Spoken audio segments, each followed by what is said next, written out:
जैसी संगत वैसी रंगत। एक समय की बात है, हिमगिरी पहाड़ी पर चोरों का बहुत बड़ा समूह रहता था, जिसका काम किसी भी गांव में जाकर चोरी करना होता था।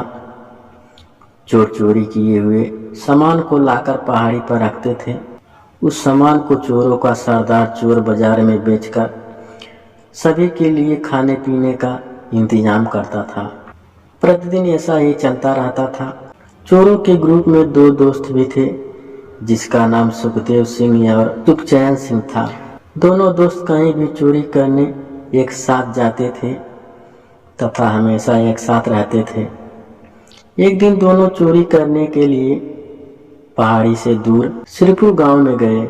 यह गांव पहाड़ी से बहुत दूर होने के कारण दोनों दोस्त चोरी करने के लिए जल्दी निकल गए। श्रीपुर गांव में दोनों दोस्तों ने पहुंचकर देखा कि एक गांव में एक सत्संग चल रहा था, जिसके कारण सभी लोग जाग रहे थे। दोनों दोस्त ने सोचा, अभी किसी घर में चोरी करना खतरे से खाली नहीं होगा। हम लोग पकड़े जा सकते हैं, जिसके कारण हमारी पिटाई भी हो सकती है। सुखदेव और सुखचैन कुछ देर वहीं बैठकर सत्संग सुनने लगे, जहां पर उसको बहुत अच्छी अच्छी बातें सुनने को मिली और दोनों चोरों को बहुत अच्छा भी लगा। सत्संग आधी रात को खत्म हो गया। सभी लोग अपने अपने घर चले गए। दोनों दोस्त भी चोरी करने के लिए घर की तलाश में लग गए। उन दोनों को एक ऐसा घर दिखाई दिया जहां पर सभी लोग सो गए थे और उस घर में घुसने के लिए उसको आसान रास्ता भी मिल गया था। दोनों दोस्त जल्दी से उस घर में घुस गए और बहुत सारा सामान इकट्ठा करके बांध लिया। अब दोनों दोस्त घर से निकल ही रहे थे, तभी सुखदेव को रसोई घर दिखाई दिया, जहां पर अच्छे अच्छे पकवान बनाकर रखे हुए थे। दोनों दोस्त बहुत भूखे थे, जिसके कारण रसोई घर में जाकर पेट भर खाना खा लिया। अब सुखदेव ने कहा, चलो सामान जल्दी उठाओ, यहाँ से निकलते हैं। लेकिन सुखचैन ने बोला, जो हमने खाना खाया था उसमें नमक भी था। आज के सत्संग में बाबा जी बोल रहे थे कि हम जिसका नमक खाते हैं उसके साथ नमक हरामी नहीं करनी चाहिए।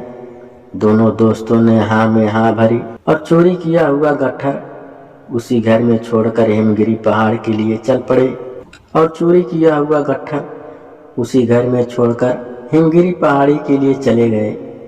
दोनों दोस्तों को खाली हाथ देकर सरदार ने कारण जानना चाहा। सुखदेव और सुखचैन ने अपने सरदार को सारी बातें सच सच बता दी, जिसके लिए चोरों का सरदार बहुत नाराज हुआ और उन दोनों को अपने गिरोह से निकाल दिया।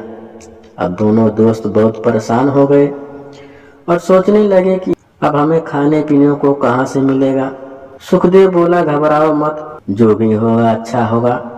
दोनों दोस्त फिर से उसी गांव में गए और उन्हें बाबा जी से मिलकर सारी बातें सच सच बता दिए। उन दोनों की बातें सुनकर बाबा जी बहुत खुश हुए और दोनों को अपने सेवादार के रूप में रख लिए, जहां पर उनको अच्छा अच्छा खाने पीने को मिलने लगा।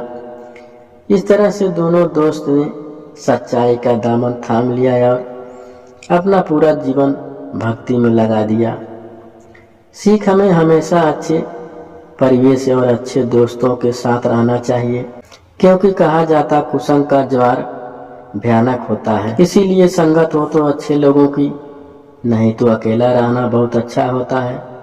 इस कहानी में दो संगत आपने देखी, एक चोरों की संगत जिसका सरदार चोरी करना सिखाता है, दूसरी संगत साधु की संगत जो सच्चाई का पाठ पढ़ाता है।